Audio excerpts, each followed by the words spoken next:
Guys, we got to talk about it. Tom Schwartz is the freaking worst. The worst. I honestly think he might be like the worst person on Vanderpump Rules now.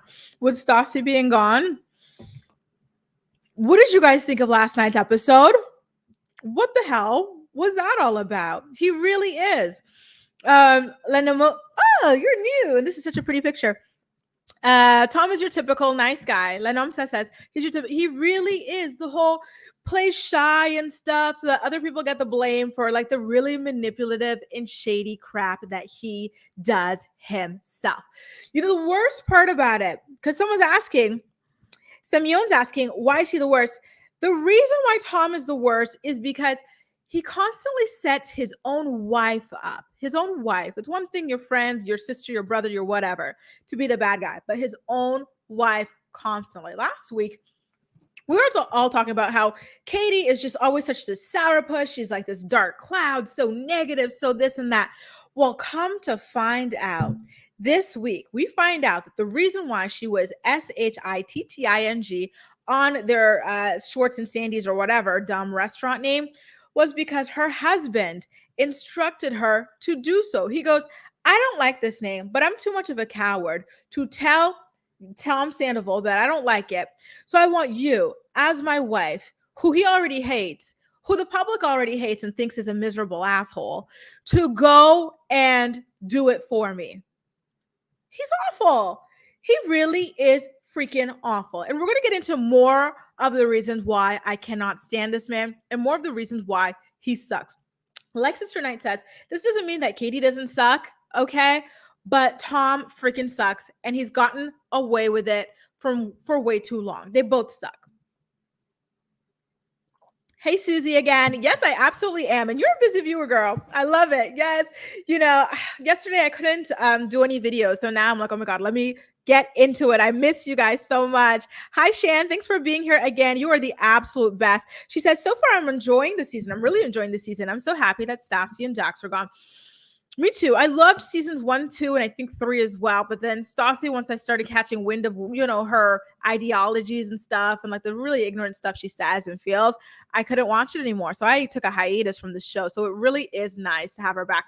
But wait a second. Sandoval sucks the most. Why would that be? I think he's an angel. He could do no wrong in my eyes. Personally, I really want to know.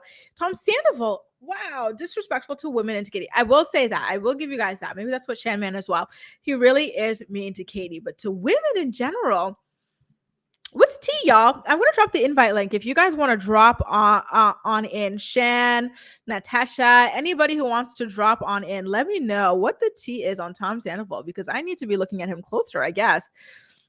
Okay, so let's get into the recap for this week's episode. So the two Toms go cycling with Brock, who is Sheena's baby daddy and soon-to-be fiance.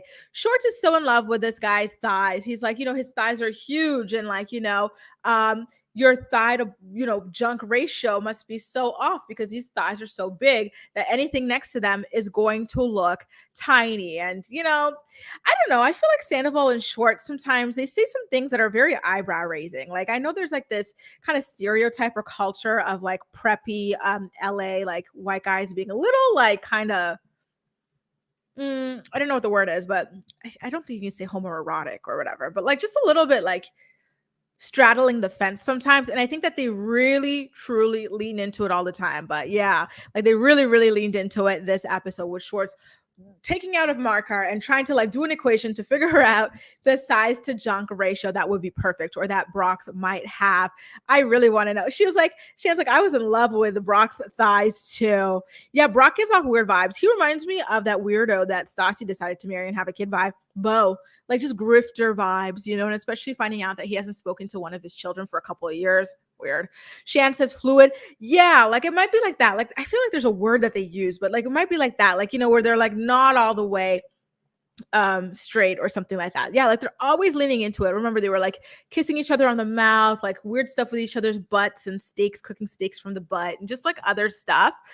So yeah, they're constantly leaning into it. I don't mind it, of course, you know, I think it's fun or whatever, but yeah, this episode, they're really into it.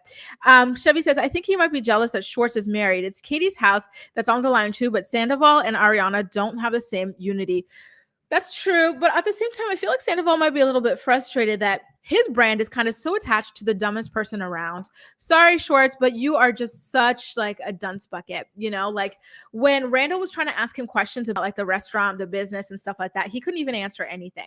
He did a talking head confessional with like the producers and they asked him to, and he still didn't know anything. Like he is the definition of mediocrity, like failing upwards and all of those things. Like, you know, like I'm so over him at this point. I really am. He's too old for this mess. And it's so frustrating, you know, the more and more socially aware you are of like how inequitable like a lot of things in life are, like businesses and business loans and stuff. And you're like, this, I'm sorry, but this idiot who can't even describe his own business gets like a massive loan for his business. Sure, he's taking out home equity or whatever, but like, you know, people believe in him having a business and stuff. Meanwhile, someone else from like, you know, a different culture, ethnicity, whatever, who knows their stuff, you know, can try and like maybe they won't get a loan or maybe they'll get it at a higher interest rate and stuff. Like, you know, it's frustrating. It's not fun. It's not exciting. It's like Kathy Hilton in Real Housewives of Beverly Hills. A lot of people like how like kooky and quirky and like, you know, kind of like ditzy she comes off, but I'm like, this girl is rich enough to educate herself a million times over, and this is how she chooses to, you know, live her life. It's more kind of secondhand embarrassment to me personally than funny, but I digress. Maybe I'm just a stick in the mud. I don't know, but I don't know. I don't really find it funny. Chevy says it wasn't the first time Lisa called him the P word. Yeah, Pussy. He absolutely embodies it. So you guys, I saw a comment earlier that said that they didn't like Brock. What is the general consensus of this guy? Do you like him? Yes or no? Definitely feel free to let me know. So far, we haven't really seen too much of him. You know, on the show, it's only 2 episodes right now. But based off of the comments of himself and Lala at this point, I'm going to say that he seems sketchy. He definitely seems sketchy. And the fact that he left Sheena alone when she was having a miscarriage to go play golf, and then she brought it up and he kind of like giggled about it, definitely sketchy. You know, so now I have to say, Tom Sandoval talking about like the name and how important it is to him and how upset he was that Katie, really Tom, insulted it and called it uninspired was so hurtful because, you know, it's about like their names and their history, like coming from like meeting on Craigslist and blah, blah. And then the producers show a montage of their Craigslist love story. And I just loved it. It's so funny. I really do like them together and I find them funny together, even though I think that Schwartz is like the worst. But honestly, I think that they are the real soulmates in all of this. I think that Katie, Ariana, they need to get out of the way because the real soulmates in all of this are Sandoval and Schwartz. You know, they really do have a beautiful love story together. By the way, I got a question. Do you think that Tom Sandoval and Ariana are soulmates? Yes or no? And also, do you think that Tom Schwartz and Katie Maloney Schwartz are soulmates as well? I really want to know. I personally am sad to see Tom in his relationship with Ariana. I think that Ariana does not share his same visions of life and stuff. And I'm sad for her to see her in a relationship with Tom because I don't think that they want the same things out of life, you know? Like he wants to get married, she doesn't. He wants to have kids, she doesn't. So I kind of feel like they're both essentially kind of wasting each other's time, you know? And I think they're a bit too old for that at this point.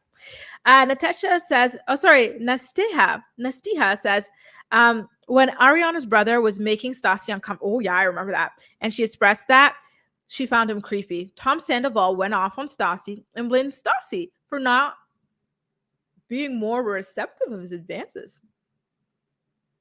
Wow. That's horrible. That is a horrible thing to do. You know, it makes me really upset because Tom always seemed like the nice guy. He's the guy who helps the guys out like anytime they need it, like anybody out anytime they need it. He's the one crying, wiping his tears with a puppy at the wedding. That's how I see him, you know? So to hear that this is what he was doing as well is really disgusting. Like I heard stories about Ariana's brother, but like I wasn't watching this season. But that's horrible. You know, I wonder if it was motivated by the fact that it's Ariana's brother of all people. Would he have reacted differently if it was some random other dude or someone else's brother other than his long-term girlfriend? But either way, it really is unacceptable. So I can totally see why you guys would not like him and why, you know, you would say that he is kind of gross towards women. I would definitely agree, you know, given that piece of information as well. No, Sando and Ariana want different things in life. Exactly. I think at this point they need to just stop. call it a day, move on. I think buying the house together was a mistake. And it sucks that they customized it so beautifully because, I don't know that it's a forever home for them, because I think they're eventually going to find people who better correspond with what it is that they're looking for in life. Hi, Sharon. She says, he did set Katie up, like how she had to take the fall for the uninspired description. It's horrible. It really is. And I'm glad that Katie allowed for Lala's baby daddy, fiance, Randall, to dig into Schwartz at the table about the business. It's like, listen, you're not going to protect me. I'm not going to protect you. Let that man go in on you because you deserve it. She goes, yeah, because Katie sucks too. Yeah, they both are just to me. Now, Schwartz admits in his confessional, but not to Tom Sandoval's face at this point, that he's the one who said that the name Schwartz and Sandy's was uninspired. And this is when I first started going, oh my God, I can't stand this man. I really don't like him. So now moving forward, Ariana meets up with Lisa for lunch to talk about the Tom's second restaurant. And she talks about how the boys are refinancing their homes to pay for the bar. So Tom and Katie are married, right? So what's his is hers, what's hers is his. That's how they run their finances and their marital life. But Ariana says, and Lisa really laughs at her because she's like, listen, no, it doesn't work that way. But Ariana says that Tom only borrowed against his own equity. Are any of you guys financial professionals who might be able to help us understand what it was that Ariana meant by that? Like, do they have like a contract outside of this? Like maybe he borrowed a certain amount or whatever, and then she has a contract with him that says that she's not responsible or liable for him not paying back that certain amount. I'm kind of curious about it because listen, when you refinance a property, those new interest rates or whatever rates, they apply across the board, right? So if you like, I don't understand what she meant by it either. And like Lisa said, if you don't pay for the house, if he doesn't pay, they're not going to like let Ariana stay in the house and only take back half of it. That's not how it works. Like, I'm really curious what she meant by that. Jen, I'm so sad.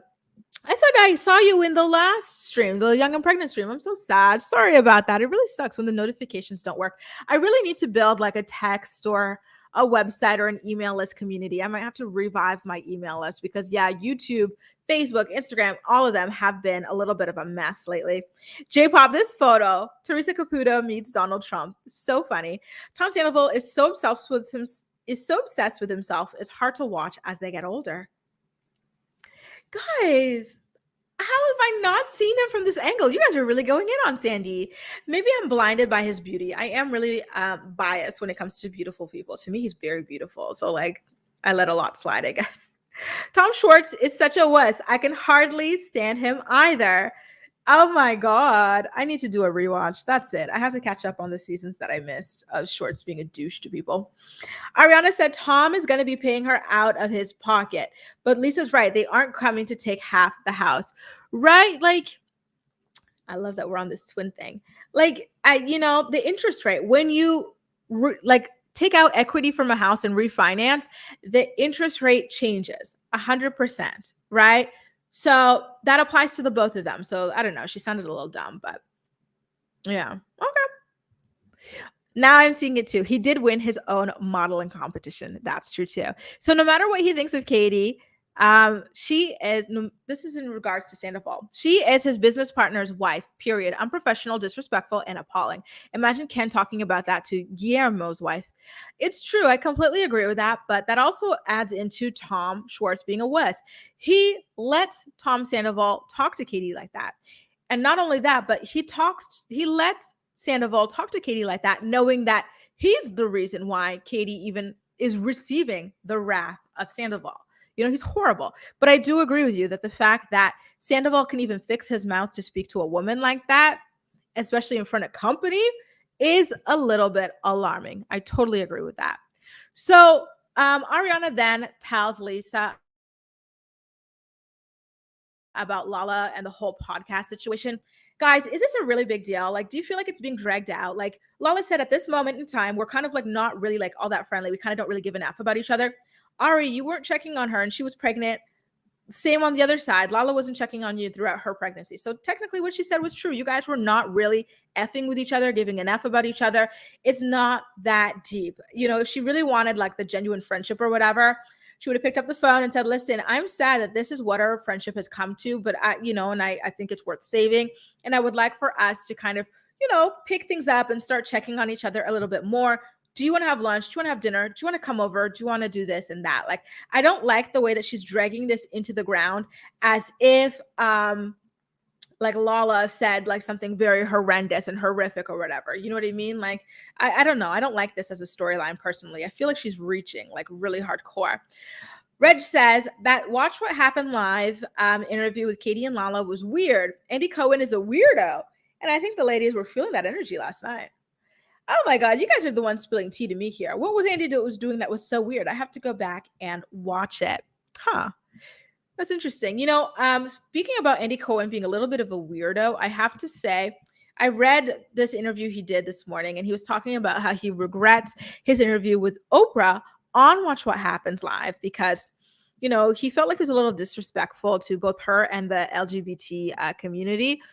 When at the end of his interview with her, he just out of the blue asked her if she's ever swam in the lady pond. Like, he acted like it was a trend to be bi or lesbian or whatever. And, he really regretted it. And he's like, Oprah's reaction, she was taken aback by my question, and I'm not surprised that she was taken aback because it's just so ignorant and weird, like, what? Roxanne says, hi, Grace from Canada. Hello. I love Canada, proud Canadian. Whoop, whoop. Too early to tell, but he is leaning towards sketchy. Tom and Ariana have no business being together. Tom is not living his best life. Yep. And he's been raging ever since. I think he's jealous of his friends' lives. That's what I felt like too, with the friends having babies and getting married and stuff. I think that these are all the things that Tom would like to do. And Tom would do it out of the park. If Tom wanted to marry you, he would plan the best proposal. He would plan the best wedding. You would not need to hire a wedding planner. If he was having a baby, he would plan the maternity shoot, the baby shower. Like, he would be there every step of the way. And it makes me sad that he's not able to give that to somebody, because he's in a relationship that doesn't allow for it, despite that being something that he wants, Andy said some strange stuff about Tom using his D in NYC or something. And Katie looked at him like, WTF? Is Tom out here cheating on Katie again? That's another reason why he is the absolute worst. No way. Are Ariana and Tom or Schwartz? Yeah. I completely agree. The Toms are soulmates with each other, and the girls, I don't know. Now, you guys, James, he announces that he's ready to propose to Raquel, and Sandoval has been helping him plan the event. What did I tell you? This is why I fall for Sandoval. Like, he's so helpful, so nice, so giving, so generous, and like very thoughtful. So the things that he would do for Ariana if she wanted to get married, guys, I'm telling you. And so James tells Sandoval about how he asked for Raquel's dad's permission to marry her while they were on a hike. And the dad joked about how he could just throw James in the ditch, and I guess no one would find out. And, he admits that her family is not very fond of him. And I think, that's quite obvious, right? He's cheated on her. He's got anger issues. He's got addiction issues. And, he's embarrassed her so many times. Like, I feel like so many people like myself look at her and go like, what is your end game? Like, why are you putting up with this man? Like, is your self-esteem that low? Do you want to be famous that badly? Like, you're already on the show. You don't have to do this. And so I think that that is something that her family might also be kind of experiencing with her as well. So, James says that at the end, her dad did actually say, at the very least, welcome to the family. And so I guess that's it. That's the green light for him to go ahead and propose to Raquel. Guys, do you guys think that this engagement will lead to an actual marriage? Do you think that the marriage will last? Like, what do you think is the end game for Raquel? Why does Raquel put up with James? I'm really curious. Sierra says marrying James is a joke. I'm sorry, Raquel, but I think Sierra's got a point here. James is a mess, and he treats her so horribly. I don't like the way he speaks to her at all. Shannon Van says, the cast is still so interesting. So many stories to dig at. I completely agree, especially with the baby dynamic. Absolutely amazing. Brock being a little bit shady. I think that that will come out more and more as the time progresses. You know who he actually reminds me of now that I think about it? Brock kind of reminds me of Denise Richards' weirdo husband, Aaron, with the like satellite waves and 5G and stuff. Like he kind of reminds me of that. Like I'm excited to see that play out. So, okay, so I'm seeing some people say that she might be with him for fame, just like Britney puts up with Jax for fame, and now they don't even have that. Are they selling their house or something like that? The queen is here. Oh my God, I'm shaking. You're not shaking. Shan. Hey, Shan, how are you? I'm better now. How are you? Good. Oh Good. my God, tell me. Okay, so I missed part of your recap. You know, I'm working, but I had to answer your question about Raquel. Okay, so we see how she was with Lala the other day. Even after Lala has attacked her endlessly, she's like, oh, let me go take care of her. So she's like that savior mentality. So that must be what she's got in James. Like, oh, you're so wounded, you're so broken, let me fix you. I love you, I can fix you, I can make you better. Just a thought. That makes me sad because those people really put themselves through the ringer. Because I have a friend who's like that as well. He loves the wounded bird girls, and they put him through the ringer because they don't see what they're getting from the next person. They're so selfish, you know. They're terrible. They're terrible. But I wanna have a little bit of optimism that James is on the right track. Okay, I'm naive as always, but I just no. You saw those texts he sent to Max. You saw those texts. He was abusing him, man. What is that little trigger? It's like that little trigger, that one snap. That's all he has left to work on. Yeah, that's it. Yes, and that is a huge feat. I don't think he'll work on that, girl. I don't think he'll work on it. You're right. You're right. And yes, Sandoval. I can't believe that you don't agree with me. Well, it's not that I disagree. It's that I skipped out on so many seasons that I haven't seen him become trash. Okay. Well, you know what? It is more that undercover trash because he kind of puts on that nice facade, right? But it's always all about him. I feel he has a victim mentality. Like even the way he talks about his relationship with Katie and them. Like, yeah, Katie is the wife. You have to deal with her. Stop pouting. Like, I feel like he's that like baby spoiled. The words just can't even come out clearly. That's just how much disdain I have for him. Yes, I'm gonna do a rewatch, Shan, because I need to like see this from the very beginning as it progresses. Do you though? Do you really? No, you need to save last season. Skip last season, the season before, the season before, and then maybe. I don't want to put you through. Girl, they were so bad. But I still watched, so I don't know what that says about me. It means you love Bravo TV. They're always horrible on these shows, and we still watch. That is so true. Well, I just had to call in and tell you that about Raquel. I think that's it. In the chat, let me know. You guys let us know. Do you think there's some kind of a savior mentality going on with Raquel? Let us know, guys. Thank you so much, Shan. So good to see you. Bye. You too. Bye.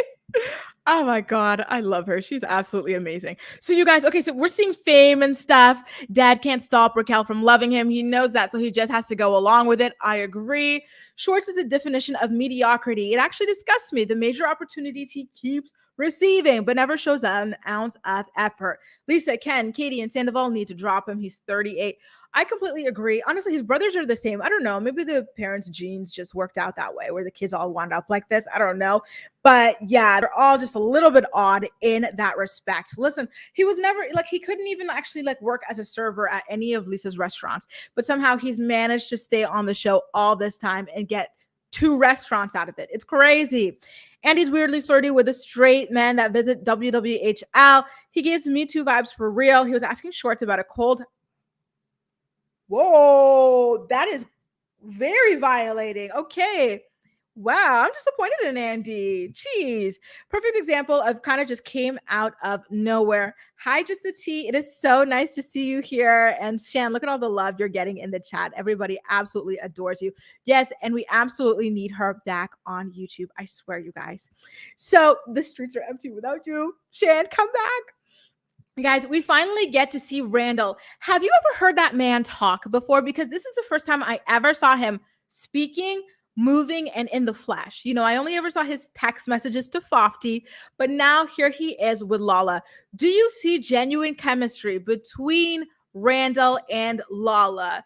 I personally do. I see why their relationship works because listen, everybody's attractor factor to people like varies, right? Some people are attracted to people who make them laugh. Some are attracted to people who are tall and make them feel protected in that respect, or bigger and make them feel, some people are attracted to, and this is where Lala, I think, falls in.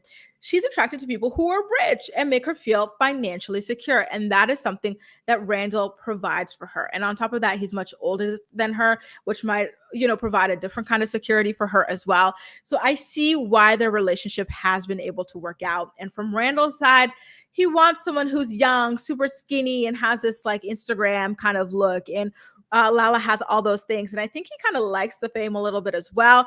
And that is something that Lala is also able to provide for him through Vanderpump Rules. I know he's playing cute about like how, he didn't want to appear on the show or whatever, but here he is. And he was talking so much. He was so obnoxious to me. He was so obnoxious to me in that dinner scene a little bit later on in the episode. J-Pop says Raquel seems insecure, which is heartbreaking. She said in the clip of the next episode, yeah, I saw that. I was like, what do you mean? How is he not embarrassed by her? Like, it should be the other way around. She should be embarrassed by him. That was sad. I wondered if that was in reference to the way she speaks. Honestly, we all said this before at some point or another, like, is everything okay with Raquel? Does the elevator go, at least I've said it, does the elevator go all the way upstairs? Because the way she speaks to people is kind of like she's vacant or something, like something's not clicking, something is a little bit missing there. Oh, he was already here last season. Okay, never mind. That's how much I missed, y'all. Jeez. So I'm sorry, but Randall looks like a toad. Lala is in it for the money. Sis ain't dumb. I feel like he's just like your average looking like older like dad, and like he seems to have a funny personality and everything. But I definitely do agree that she's in it for the money. In fact, Lala has pretty much exposed herself as being with him for the money, because when he broke up with her, her first thing that she was talking about was how she could suck someone else's D for a new pair of $300 plastic Gucci slides, not even anything nice.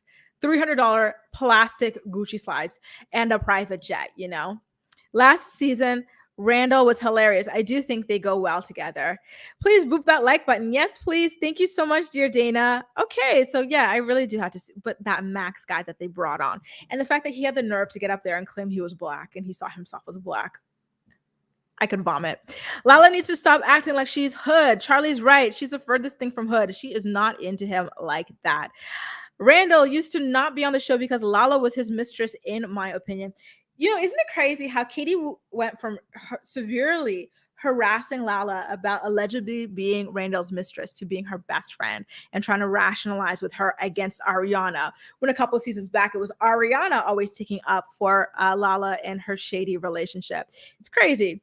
Dana says that Lala has daddy issues. She likes that. Yep. That's it. Being taken care of factor. And she loved her daddy. Remember, she sucked on a bottle at night. When you put it that way, it just makes it all the more skeevy, Dana. But I think you're right. I really do think you're right. So, they're in the closet with the baby Ocean and everything. And then they come out onto the bed, and Lala talks about wanting to be a New York Times bestselling author, and all the things she's done to try to make that happen, including like going out of her way to sign these books like at the stores by herself, and then she also talks about her fight with Ariana, which, guys, I'm not buying into it. I'm really over this fight storyline between Lala and Ariana. Like, I don't think that Lala's comments were that deep that we have to still keep talking about it. Like, I think they need to bring more to this storyline. Yeah.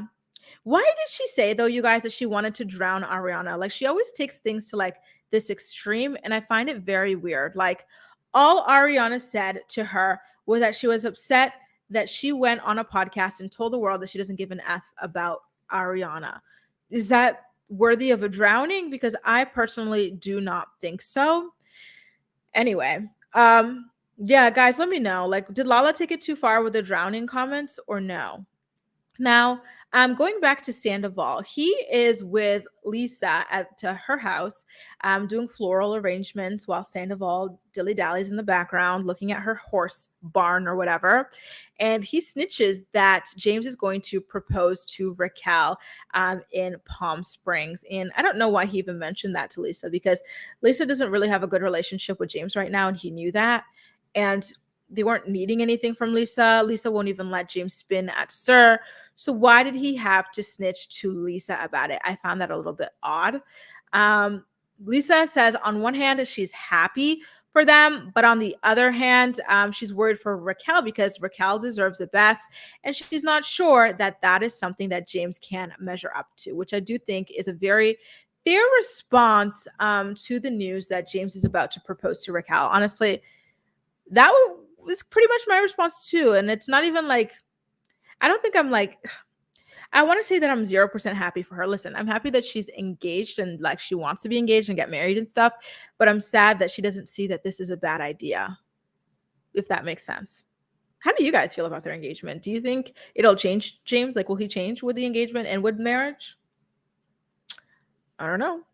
Do people really have an off petty shallow fights with their friends? I don't think I would be friends with someone like that again.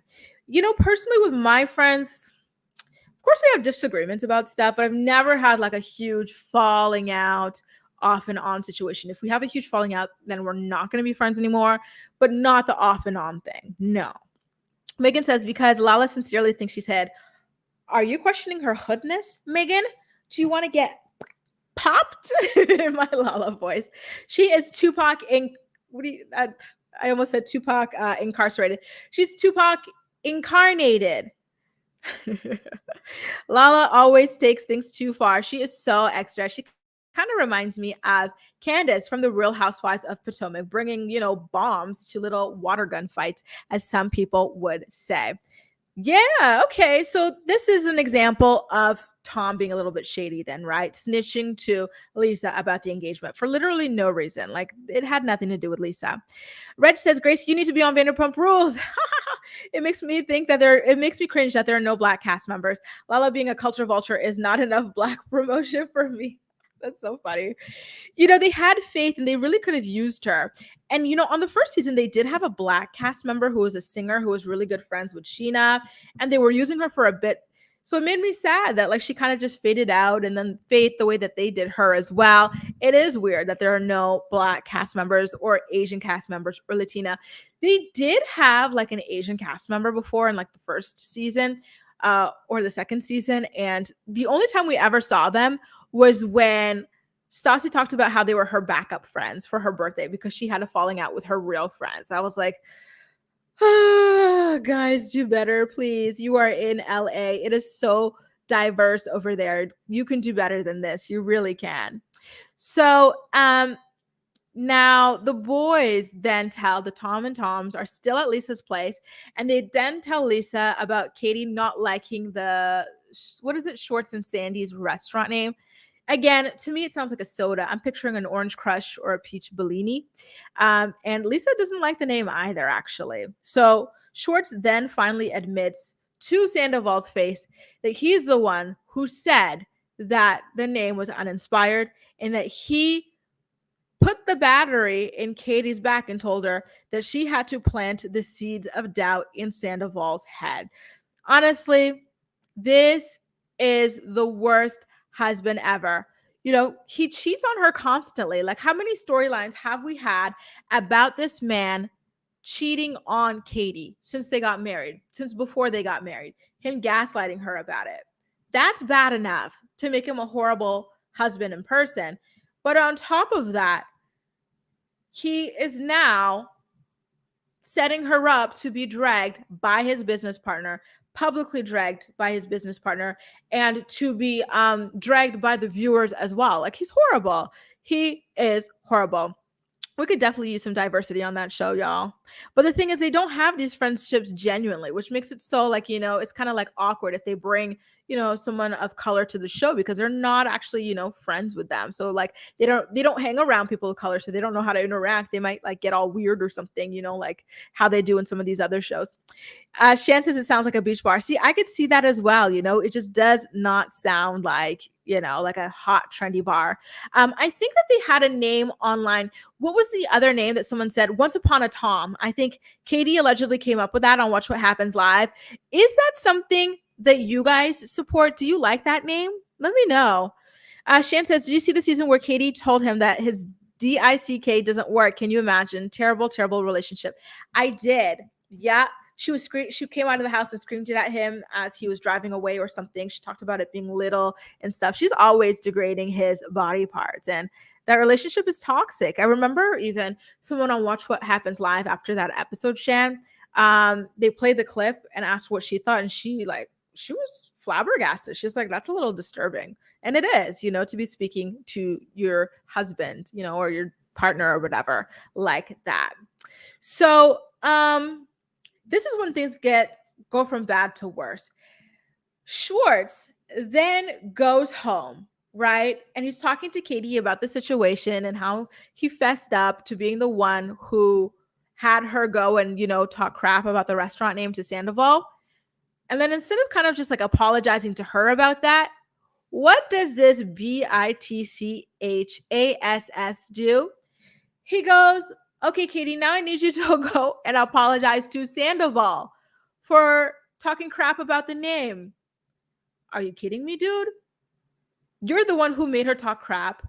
You admitted that you're the one, and now you want her to go out there and apologize to Sandoval? Like, he's crazy. He really, truly is the worst. I'm not even joking when I say that. This man is the worst. Katie, you are scraping the bottom of the barrel being with this man. I'm sorry, but you are. She's not a prize, in my opinion. I think she's a horrible person as well. But this guy is just a horrible, horrible husband, man.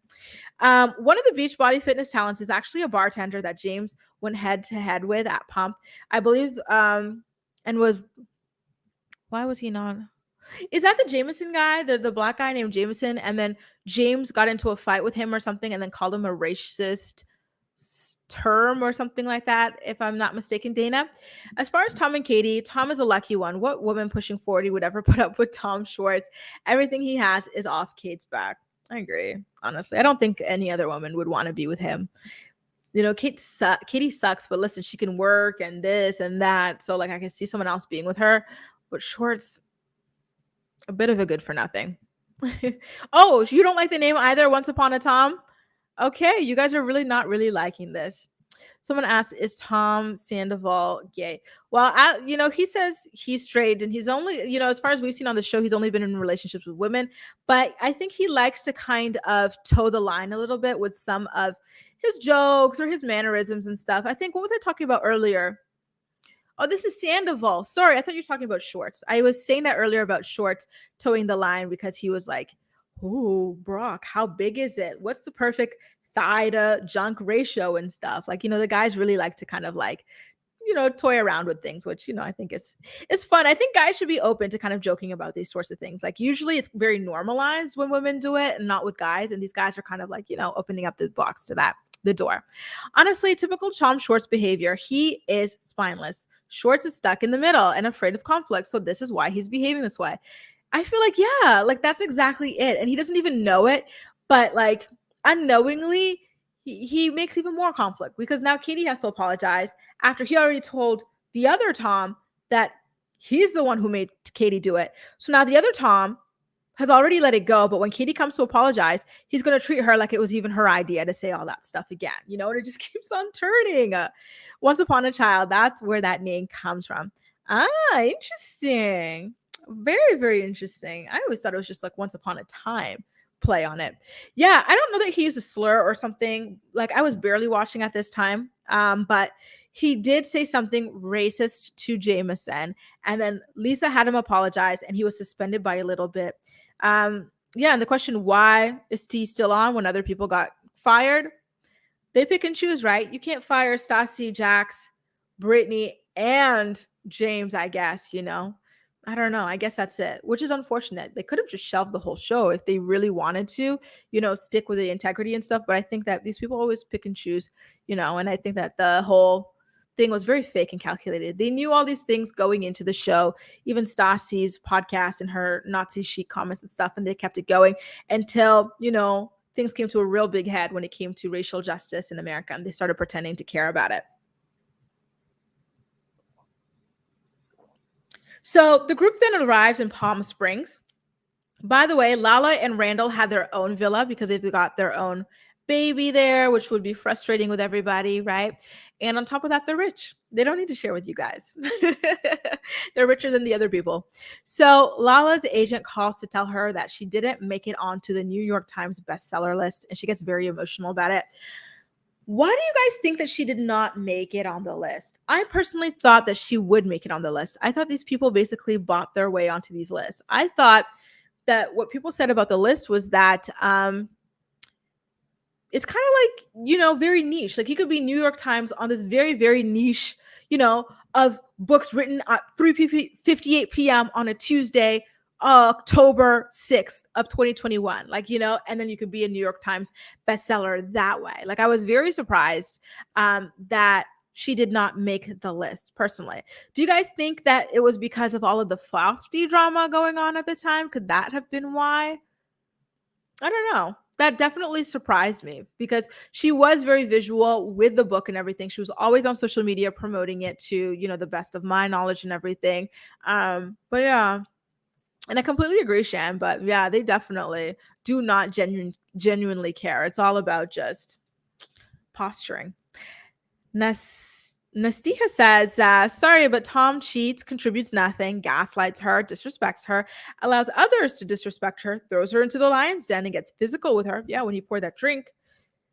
And Katie's the bad guy. But they're both bad for like different reasons, right? I think two things are true, that Tom is awful. He does all these things that are awful, but Katie also makes fun of his body parts, publicly and stuff. And she degrades him and stuff. And like, in general, in the way that she treats friends and other people too, like she is bad as well. Like, I think they both suck. Speaking of rich, I love seeing the other cast members show up in their Volkswagen and Ford. Right? I was like, okay, thanks for bringing us back to the early days. But this is, like, it's kind of the big difference. The big, nice, souped up new BMW and the little Volkswagen, which was still nice, but definitely not on the same level. They're bringing their babies to the drunk drama house. I was happy to hear babies and mommies were at another house. Yeah, thank God for that. Do you think Sheena is also going to be at that house as well? Have they decided to share and have it like as a parent's house? That would be kind of cool, a little play date with the kids and stuff, since they committed last episode to moving forward. Clearly, VPR aren't making huge money. Yeah, not yet when it comes to James and Raquel and Charlie yet. Well, James is also giving a lot of money to his family as well, So I think that might be it too. That's eating into his bottom line. I'm sorry, Katie and Tom are a match made in hell. They could both do better. Yeah, I think that is the perfect way to put it. Match made in hell. So now, you guys, Charlie, like you guys in the chat, starts making fun of Lala for claiming to be a gangster. They're like, she acts like I should be scared of her and stuff, like she's a gangster or whatever. I grew up with actual gangsters. I had guns put to my head. Cap or no cap, y'all? Put a blue cap if you think she's capping, and the no blue cap if you think she's not, or just tell me cap or no cap. I think she's capping. Who put a gun to your head, Charlie? For what? If someone put a gun to Charlie's head, it was probably unloaded and just for her to pose for a photo on Tumblr or MySpace or MSN Messenger, whatever was popping at the time. I do not, or Pixo. You remember having a Pixo website, right? I don't believe that people were like literally putting a gun to her head to threaten her. I think that she kind of made a bit of a clown of herself when she was saying that, trying to clown Lala. It's just one of those things where it's like, sure, Jan. I already read this one. I think they're sharing the house because they came in later the day together. Okay, good. I'm happy to see that Sheena and Lala are sharing the house and having their daughters kind of spend some time together. And I'm happy they both got daughters. In fact, they all got girls except for Brittany and Jax, right? Huh. That's interesting. Yes, Sinead, I am busy today. Busy. Making up for my day off yesterday. Okay, so I'm seeing Calf. Okay. Right. Like, who's putting the gun to her head? Why lie about something so serious? I feel like it is one of those things where they omit the details to make it look more scandalous than it is. You know what I mean, Shan? Where it's like, I had guns put to my head, but the gun was plastic and it was just for a photo. But the gun was real and unloaded and just for a photo, not like action. Like, she made it seem like gangsters were putting guns to her head. And it's like, sit down somewhere, Charlie. That is not true. That is not freaking happening at all. Katie wanted to get married to Schwartz so badly. This is what happens when you force a man's hand. Honestly, I don't even know why she wanted to get married to that man. What does he bring to the table? He does not even bring oak he only brings termites to the table because all he can do is take, and profit off of being with Katie. Chevy says Charlie is a wannabe actress, remember? I think she has other intentions with being on the show. That I can totally agree with. Totally. Yeah, I think, so far, do you guys like her on the show? In that vein, Chevy Lynn, I find her very fake and contrived. I'm not a fan of her so far. I do like, though, that she doesn't back down from these people, calling Jack's old man, making fun of him for getting fired, not backing down to Lala. I really love those things, Okay, so you guys, none of you guys believe it. Nope. You don't believe gangsters were putting guns to Charlie's head. Now, let's talk about the dinner party, right? Randall was so obnoxious. Did you guys find so as well?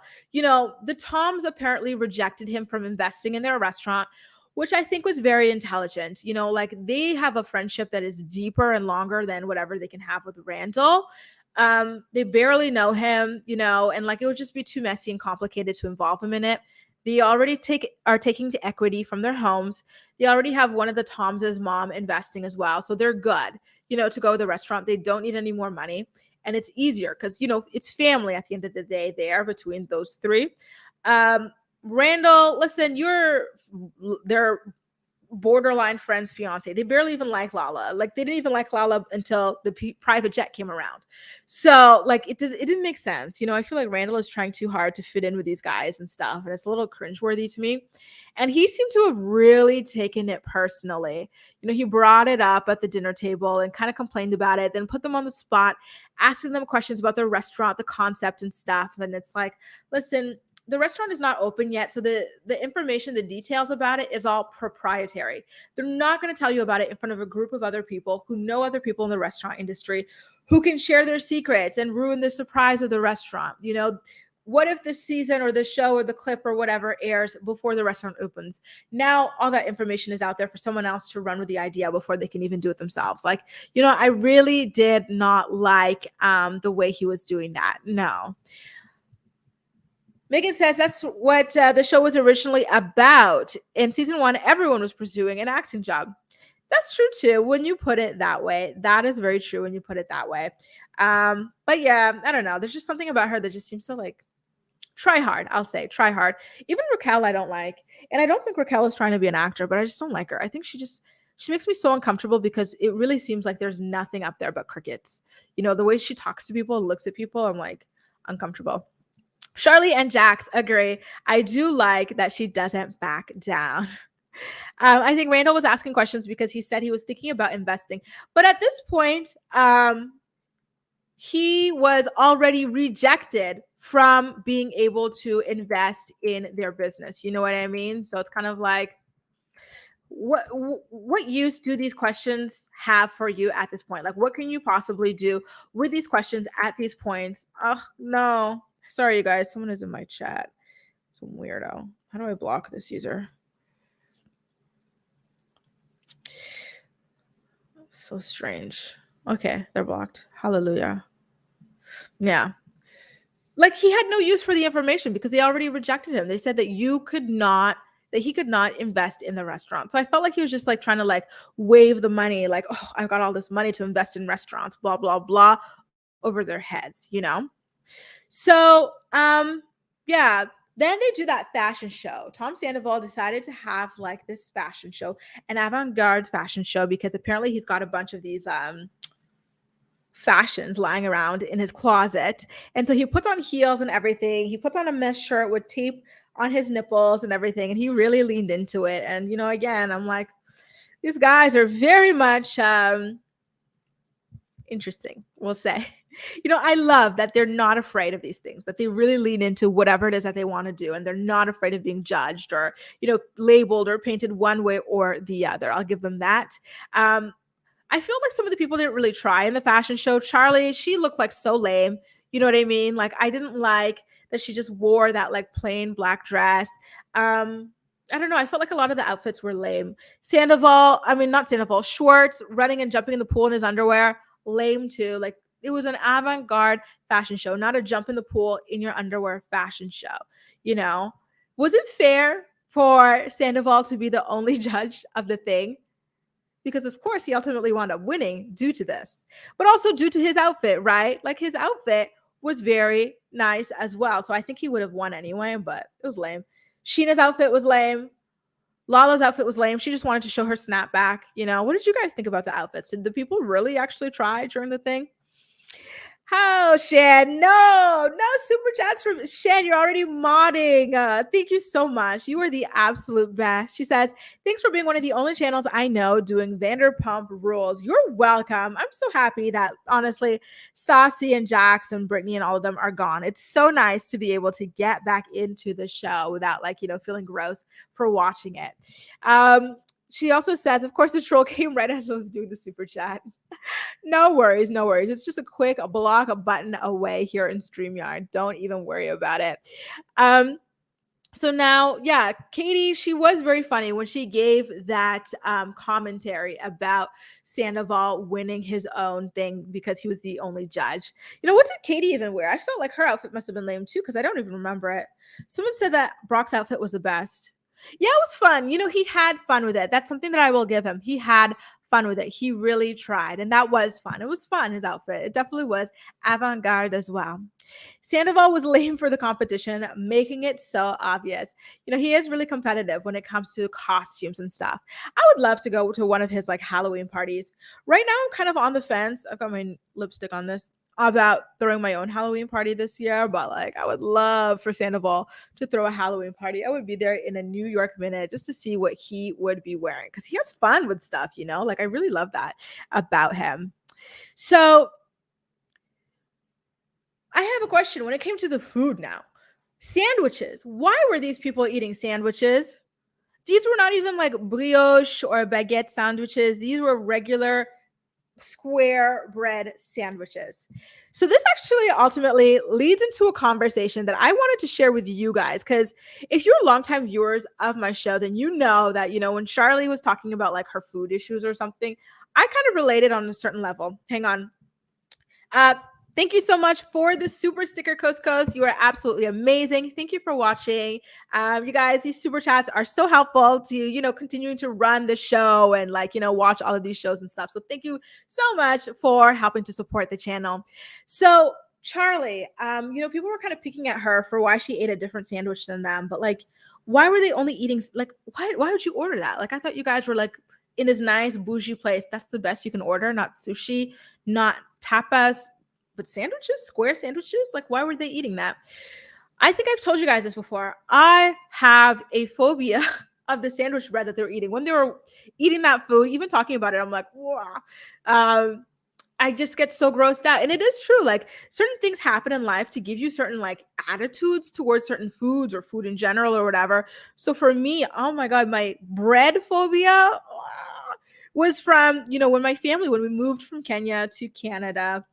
The Kenyan dollar is down here, Canadian dollars up here in terms of power. So our family was poor for a long while, a year or two or something like that. So we would constantly be eating sandwiches, breakfast, lunch, and dinner, you guys. And that's how I developed this phobia of sandwich bread. And it's just so crazy that it's still with me, we would get peanut butter and jelly, peanut butter sandwiches sometimes, just jelly sandwiches sometimes, tomato sandwiches, butter, even just talking about saying this word constantly is just making me gross. It's bringing up my memories. So I totally got it when, Charlie was over it. People bringing up how she was eating and stuff, right? See, Shan, it happens to people. Do any of you guys also have food issues as well? There are just some things that you just don't want to touch, or maybe there's just a certain reason why you eat the way you do or whatever, and I feel like it's okay.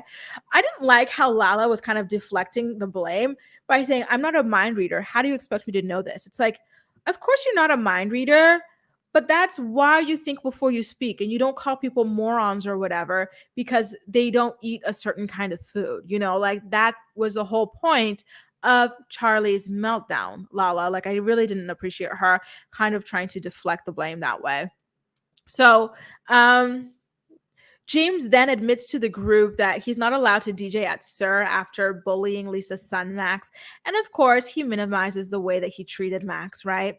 And I kind of wonder at this point if the guys will let him DJ at any of their restaurants moving forward. I believe he has DJ'd at Tom Tom before, but I'm laughing because I remember this one time when he DJ'd at a restaurant, like with the booth or something like that on toilet paper, and it just made me laugh. He's so dedicated to that DJing thing. You know, he's like, Raquel is going to be the first ever Mrs. DJ James Kennedy. He's so silly. He really is. He's just so carefree.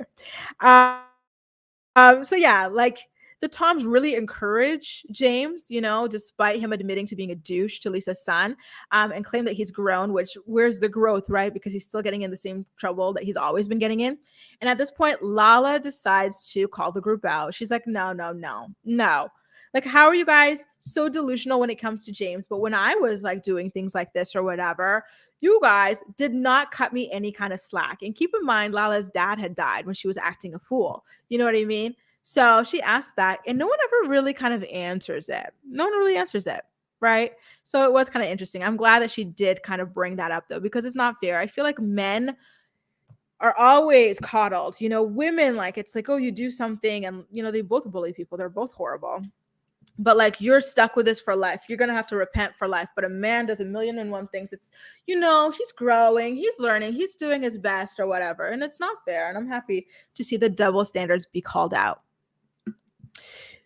Sierra says, Fofty, take all his money back. So he took all his money back. So he needs a new job. Is that why Randall is suddenly deciding to appear on this show? The coin is drying up.